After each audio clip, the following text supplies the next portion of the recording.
If you've been waiting to feel motivated before you take better care of yourself, I need you to pull up. Motivation is probably not coming to save you. And to be real, that's good news. Because if your ability to exercise, eat well, rest, or take care of yourself depends on how motivated that you feel on any given day, I promise you're going to spend a lot of time starting over. The problem is probably not that you need more motivation. What you probably need is to get better at building systems. And so today, I'm going to show you how to build one. Welcome back. I'm Melissa, a Christ-centered wellness coach. And today we're talking about how to build a healthier life without shame, without extremes or perfectionism. We have been talking about why you don't have to hate your body to get healthy. We've talked about wellness being part of your stewardship. And last time we talked about why so many of us keep starting over. Today, we're going to address one of the biggest reasons for starting over. Sometimes we rely on motivation instead of creating rhythms that support us. Motivation feels really powerful, right? You watch an inspiring video, you see somebody's transformation on Instagram, you buy new workout clothes, you decide this is it. I am finally getting serious about my faith and fitness journey. It's on from today. A few days you feel amazing as you're into the routine, but then you get tired, right? Your schedule starts to get busy. You don't feel like working out. You didn't prep your meal. And before you know it, the motivation disappears. And so you might get into the habit of thinking, I must not really want this. Let me just go back to my old habits. But that's not necessarily true. You can want something really, really deeply and still not feel motivated to do it every single day. And that's because motivation is a feeling, and feelings change. A system, on the other hand, is different. A system says, I don't have to decide whether I'm going to do this every single day. I have already decided that this is just my lifestyle, right? That's where your habits will become powerful. One of the simplest ways to build consistency is to change your environment. Don't just depend on your willpower. I want you to focus on making the healthy choice the easier choice. If you want to walk in the morning, put your shoes somewhere visible, right? Have your socks next to them, have everything that you need. If you want to drink more water, keep a water bottle with you at all times. Have multiple if you need, right?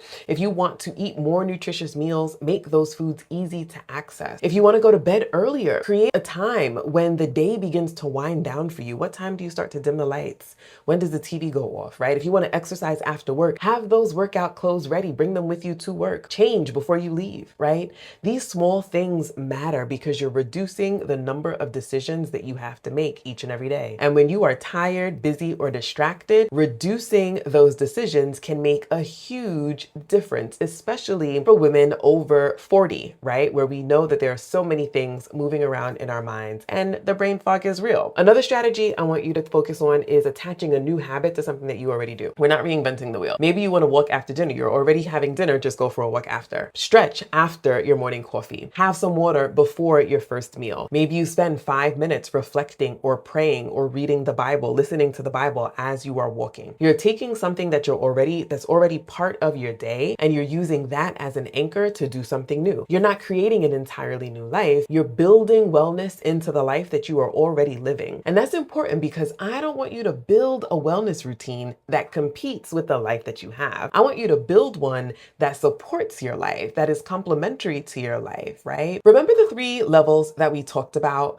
Your ideal, your realistic, and your minimum. I want us to use those here as well, right? So maybe your goal is strength training 3 times a week. Wonderful. Your ideal workout is 45 minutes. Your realistic workout is 25 minutes. Maybe your minimum is 10 minutes. So now, instead of asking, can I do my full workout? You're asking 45 minutes. You're asking yourself, what version of my workout fits today? That keeps you moving forward, right?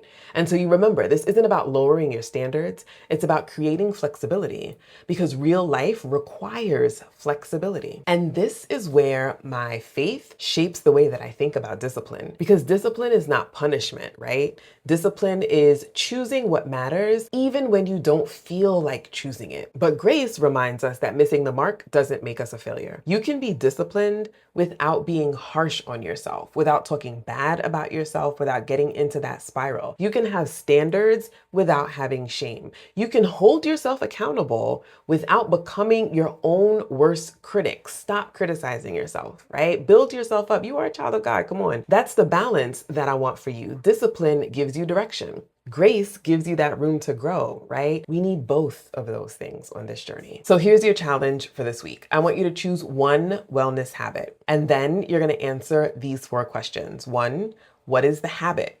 2, when will I do it? 3, what can make it easier? And 4, what's my minimum version of it? That's it. Don't overhaul your entire life. Build one better system, rinse and repeat. You don't need to wake up every morning feeling inspired to take care of yourself. You need a rhythm that helps you do it anyway. Motivation might get you started, but the system is what's going to sustain you. And consistency is where that transformation begins. If this helped you think differently about wellness, I want you to subscribe and join me here for the next video. And tell me in the comments, what's one wellness habit that you want to make easier this week? If you're nervous about obsessing about your fitness journey, I don't want you to miss this next video about where fitness can live in your life.